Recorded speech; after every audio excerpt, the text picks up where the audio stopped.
What's good, everybody? Welcome back to another episode of B&E Project. I'm your host, Bailey, And I'm Eaddy. and today we're talking lenses.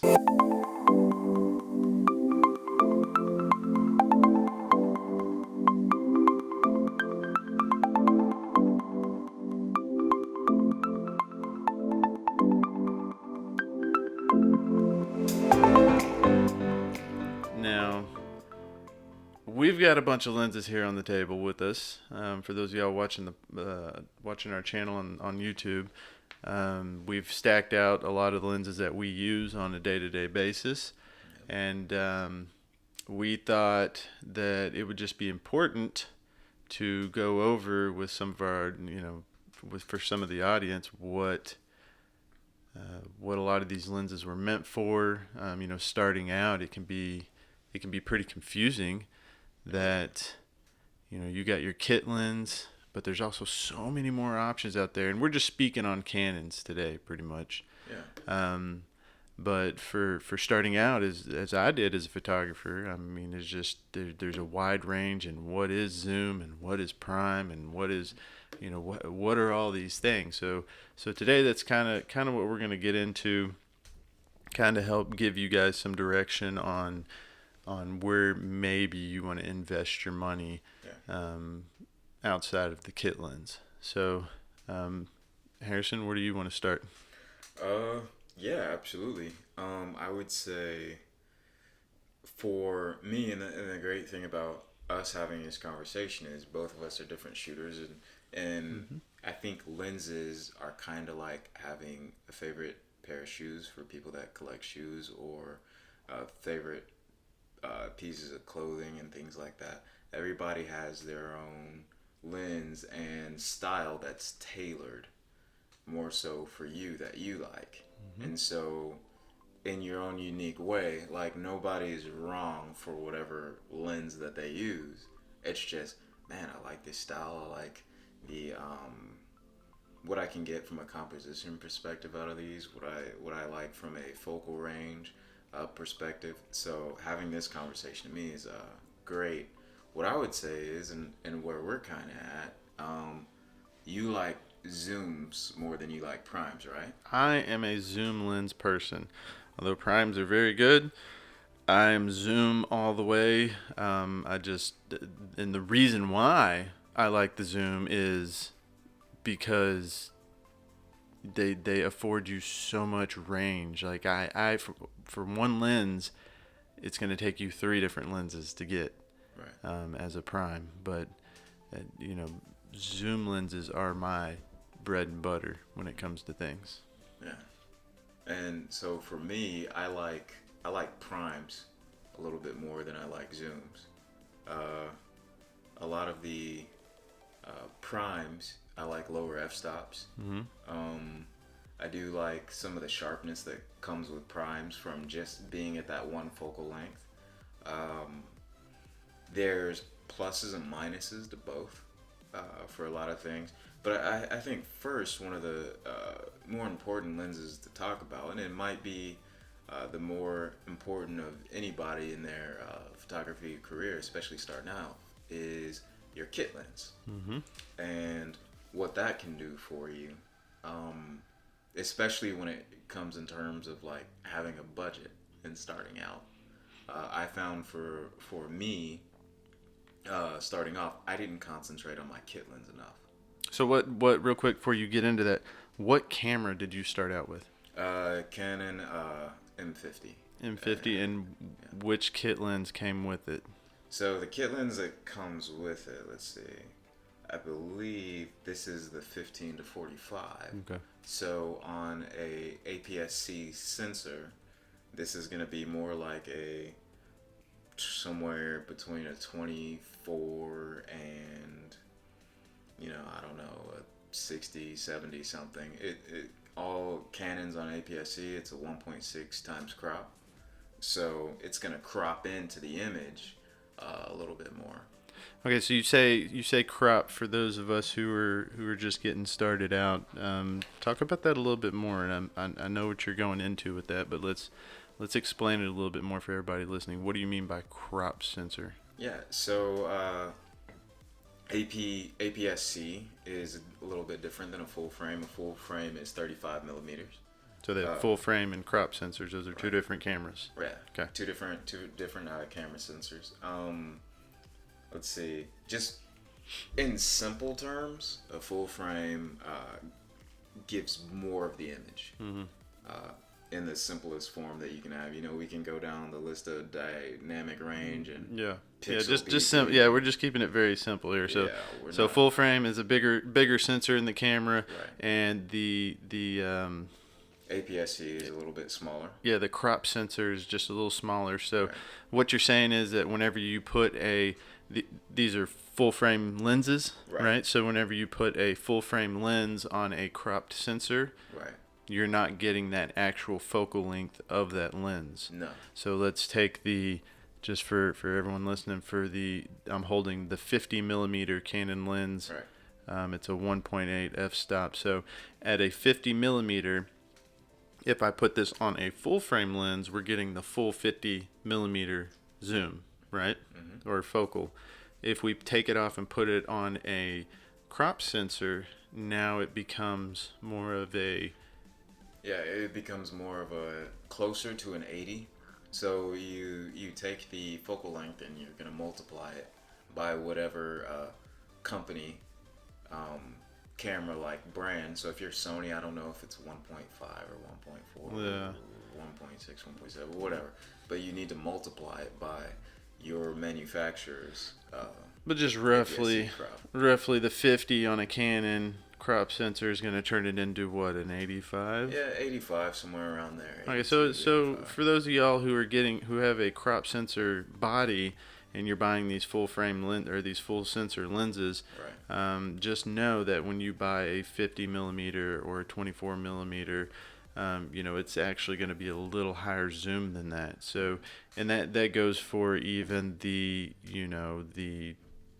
zoom lenses too. So like a 10 to 18 millimeter zoom lens. Now we're looking at what, a 20 to 30 millimeter zoom lens? Yeah, it's somewhere around there. So we're not doing the math to double check it or anything. We're just kind of shooting off our hip. But you get the picture. It's with the crop sensor, it's going to make that zoom a little higher than what it is. Okay.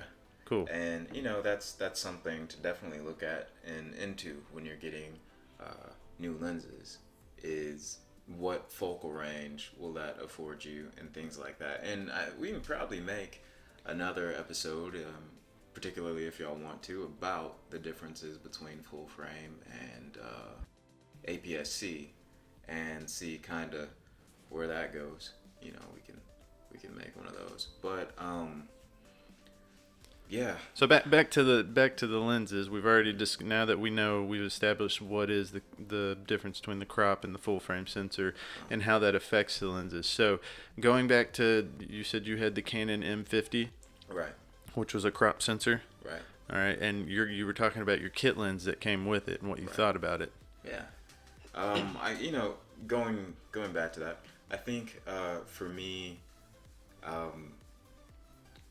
that lens in particular just afforded me a lot of opportunities to really mess around specifically and see, like, okay, so I could go all the way up and then see, do I like shooting at a 50 mil, range, or do I like shooting at closer to an 80 mil range, or do I like going all the way back and seeing if I can shoot at a further focal length, so that way I can get wider images. And so it just gave me an array of images to work with and different viewpoints without having to go in and start buying equipment and more expensive equipment to figure out, like, what my next purchases are going to be. After this lens, I went out and actually got some other primes. Didn't know what the crap I was doing. I just went out and got some lenses. You just heard prime and good, and off you went to the Amazon race. Yeah, and everybody, right? You hear a low f-stop number, 1.8, 1.2, 1.4, 1.6, whatever, and you're just like, oh, what's that? And you get the little itch a little bit, but trying to figure out your style before you start going to lenses. I think that's a big thing. What would be your experience with your kit lens? So with our lenses, we started out with the Canon.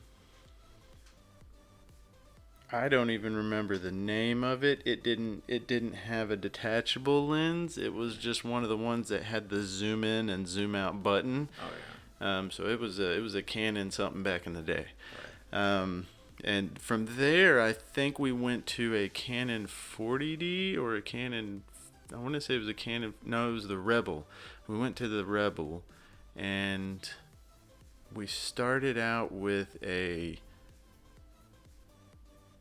Matter of fact, I think this isn't it, but I think this is the same focal length. It was a 28 to 135 kit lens that came with it, and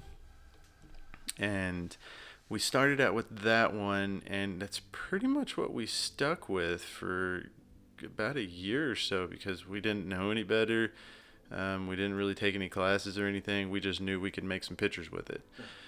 Then we ended up upgrading to the 50D, and I think it had the same kit lens with it.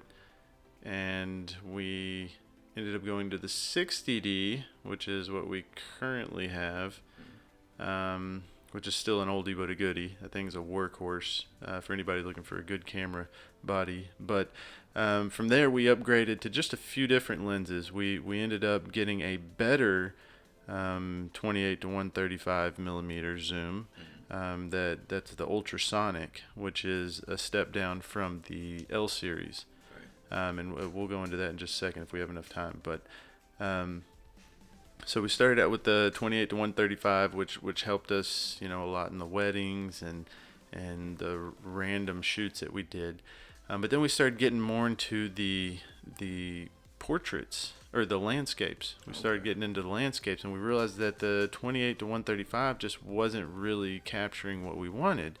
So we had invested in the 10 to 18 millimeter, which is a very, very wide angle. I mean, for anybody listening who doesn't understand the millimeters, the closer to zero you get in the millimeters, the more of a wider angle it's going to get. So, if you get a 10 millimeter lens, it's going to be very close to fisheye, and you're going to be able to get all the way from left to right of a landscaped image. And obviously, the higher it goes to 1, 2, 3, 400 millimeters, the more focal it's going to get, and the more you can get a sharper image further away. But anyways, we went to the 10 to 18 millimeter, the EFS, and it was let me look here.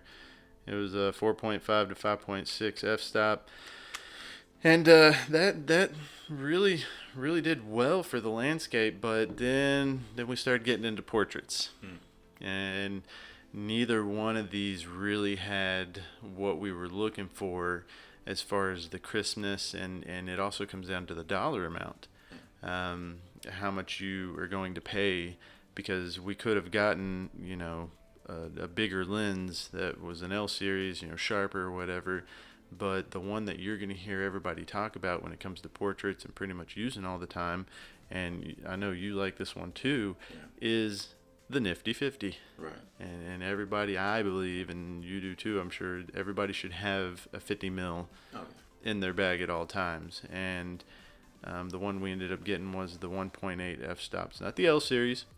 Right.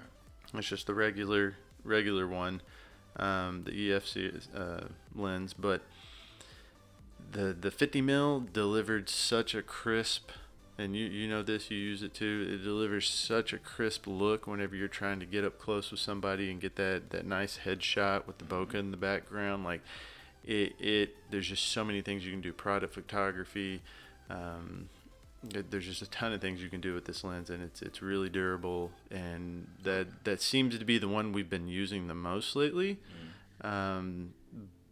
But when it comes to overall most useful, I would still stick with the 28 to 135. Yeah. And for me, I would say the first lens that I purchased after my kit was the 50. And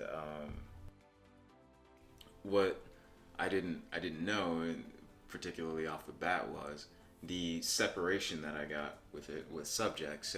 Some people call it 3D pop. Some people, call it depth of field. Mm-hmm. It was extremely nice being able to get those images with a lens that was affordable, cost effective, and it made me feel a little bit more professional. Yeah, because you said 50. Right. Yeah, you could pick the 50 up now. We're well into 2019 by the time we recorded this podcast, and you could probably go on Facebook or whatever and pick that up for $50, $60 Yeah. if you find a gently used one. Yeah, there's certain ones. I mean, somewhere in the range, and there's some that are $100. It just kind of depends. My advice would be to find one that's used. Oh yeah, You know? always, always, always, always buy your lenses used until. I mean, I don't know if I'll ever buy a brand new one. Yeah, and for me, Amazon's been great from that perspective. The lens that we're actually shooting on right now is a 35 millimeter equivalent, and it's a f2, and found that one used, and I just think that's if I could go back, Mm-hmm. I know I would have saved probably a couple $100 on some of the lenses that I Yeah. had, because being able to buy used. The next lens, and for me being more of a prime shooter that I really liked, is kind of going around to the 85 mil, Mm-hmm. and I've used that one on last couple of projects, and I love the separation and the depth of field that I've been able to get with that lens, and it's 1.8 on the aperture, and I'll get into one of the pieces of equipment that I use to make it a true 85 mil.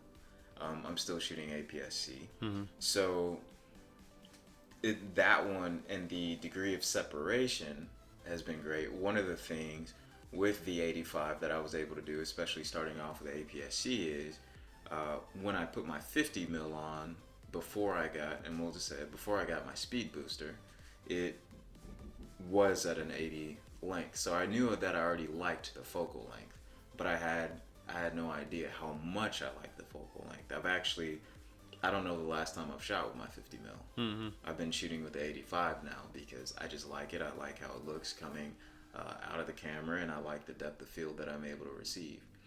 The other lens that I've enjoyed lately is, and we're actually recording on it right now, it's a 22 millimeter, but it's a 35 equivalent, 35 f2. Mm-hmm. It's not image stabilized, and that's another thing and topic we can discuss later. But it's really good for if I'm shooting groups, if I'm shooting more than one subject. So I've really enjoyed that, and it allows me to get closer and still have a wider field of view. Mm-hmm. But with primes, and if you want to go into advantage, disadvantage, one of the advantages with primes is depth of field and sharpness and things like that. But one of the disadvantages is I gotta change lenses. And You got to change lenses, and not only do you have to change lenses, but you have to have somewhere to put all the rest of those lenses that you need for it. oh yeah, So, I mean, like we said earlier, for my 28 to 135, it's going to take you 3 or 4 different lenses to be able to cover that wide scope. If you're doing things like at a wedding, you don't want to have more lenses than what you need. oh yeah. You want your bread and butter lens. You want to be able to rotate them out quickly, only when you have to rotate them out. If you're like me and you like going hiking and stuff, I don't want to carry a bunch of lenses. I want to just have just the one that I can get the bird on the tree, or my wife standing next to a cliffside. I don't want to have to keep swapping it out every time I see a different shot that I want to capture. Oh yeah, and that's pretty big. I mean, for me, if I go on a shoot, I always have to go, okay, pause real quick, and let me do this. And it's actually, being more of a prime shooter, it actually makes me think about equipment and bags and things like that. Mm-hmm. And then that becomes an expense in itself to say, well, hey, hold on real quick, let me see if I can pay for this bag. So now that I'm standing straight up, I can put my camera in it, Yep. then get the lenses, then switch. So, ease of use is a little bit different with primes. And also, like we talked about, what kind of shooter are you? The more expensive zooms that you get, the sharper the image and things of that nature. So sometimes that can eliminate certain primes, and if you want to talk about what is it, the Holy Trinity, I think it's the 16 to 35, and you got the 24 to 70, then you have the 70 to 200. Yeah. Zooms. 16 to 35, 24 to 70, and 70 to 200. And those are the three lenses that, you'll hear everybody debate about, that if you have those in your bag, you don't need anything else unless Right. you're getting like super creative out there. Because I know even on the 70 to 200, you can get the multiplier added to it, and that takes it all the way up to 400. So now you've got 16 to 400 Right. in your bag within three lenses. And that's something that would, cover anything you need. Now, I will say the advantage of getting the higher millimeter, because a lot of people will say, yes, you can get the 50 millimeter, and you can use what they call the manual zoom. Right. And for those of y'all listening, like, what is the manual zoom? Well, the manual zoom is, if you want it closer, you just walk closer to the subject. Right. But what you are missing whenever you do that is that nice compression of that background. So if you were to take a picture on a 22 millimeter, the background in the between the subject and whatever, the building in the background, you can tell there's a big difference behind them. Versus whenever you get a 70 to 200 and you crank that bad boy up to 200 millimeters, now the background looks like it, that same background and same subject, the background looks like it's sitting right on the back of the subject. So I think that's an important part of the zoom lenses that a lot of people forget to mention. Oh yeah, I think that's big and crucial, and also to think about, like with the Holy Trinity. I don't even want to count how many prime lenses it would take and what bag I would have to carry to get all the way there. You got to take a 135, and then you got to take 16 mil. You probably have to take almost a fisheye at some point. Then you have to take this and that. So I don't know how many lenses it would be to get all the equivalent focal lengths, but the ease of use from that perspective. And also some of these lenses too have to come in with operator control. So if you know how to shoot, that's also another thing that it comes down to. Mm-hmm. But also post, if you're in post with Lightroom or Photoshop, that's one of the things that comes into play as well, is if you know how to shoot and you have a zoom, you can get a really crisp and sharp image just the same as if you were shooting with a prime in some instances. Yep. Some things just might, the flow and the edit might be a little bit different. But, for me, photography-wise, I know a bunch of shooters that like having zooms because they can go in and out. They don't have to move as much, and they can always get the shot without switching. Mm-hmm. Whereas if you're a prime shooter, you might miss the shot. And I've been in a situation like that where there's some shots that I would have liked to capture, but I'm in the middle of changing a lens, mm-hmm. especially if you're taking like a family portrait or anything else and people are talking and being there in their natural habitat.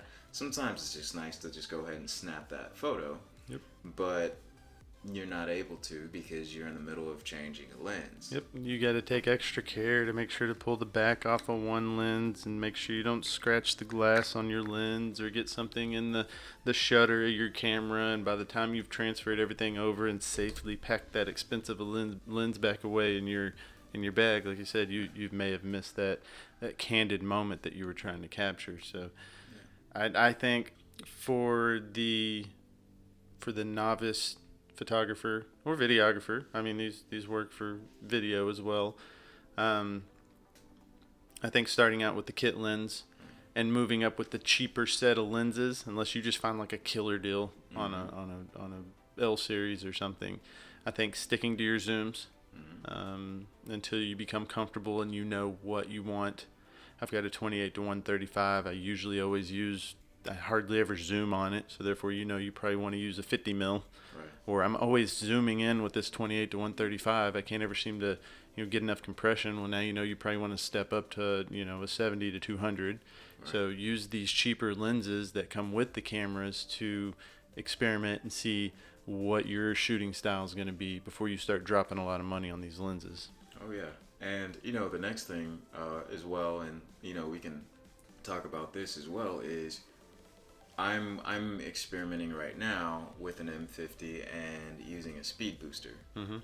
And so I know we alluded to this earlier, but what the speed booster does is it actually makes, I'm using the Viltrox. It makes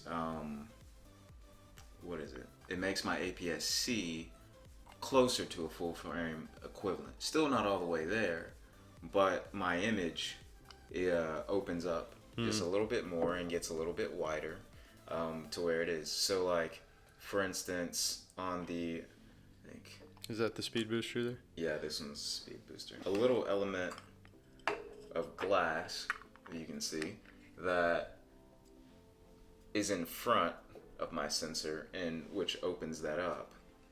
And I like it because it actually makes my 85 two different lenses. If I put in just a regular adapter, it goes to 135. If I put in a speed booster, it's an 85. Yeah. So it affords me a little bit of a range to be able to experiment that way as well. I figured out just having the regular adapter, I don't necessarily like a 135. Yeah. That's a little bit further for me. But I do like the 85. And it allows me a certain range, getting close to subjects, where I feel like I'm not all the way on them. And that's also another thing too when we're talking about these lenses is with your subjects, how close do you want to be and how far away do you want to be? Are you okay being in someone's bubble? Are you not okay being in someone's bubble, or is that something that you need to work on? Yeah, because some of these you got to get right up in their face with it. Yeah. Like to get that nice portrait effect. So coming to a close here, because I see we're coming up on our time limit. Mm-hmm. If you had to pick one lens to carry with you for all time, what out of the Canon series, what would be your holy grail one lens to carry? If I had my one lens, I would probably go 50. Now, I love the compression of the 85, but I know if I'm in a tighter situation, I won't be able to move back as much. What about you? I think if I have to go with the holy grail lens for me, I'm going to go with the L series image stabilized 70 to 200. So that way I can get that compressed photo, and that's just for my shooting style. So I think that would be it. I think that would get it done for me. Yeah. So, guys, we want to go ahead and wrap it up here today. We do appreciate y'all watching us and y'all listening to us on whatever podcast system you're listening to us on. Please make sure you go down if you like this podcast and rate us and leave a comment. We're taking suggestions. Mm-hmm. If you're watching us on YouTube, guys, please subscribe, hit the bell so you can get notified whenever we update these. And please thumbs up if you like it. It really does help us. If y'all want to try to get a hold of us, we just opened up our email. It is contactbepodcast@gmail.com. Y'all please write into us and let us know if you like what we're doing. If you have any comments or suggestions, you can find us on Instagram at ben.bailey.85. Eaddy.content, E-A-D-D-Y .content. Thanks, guys.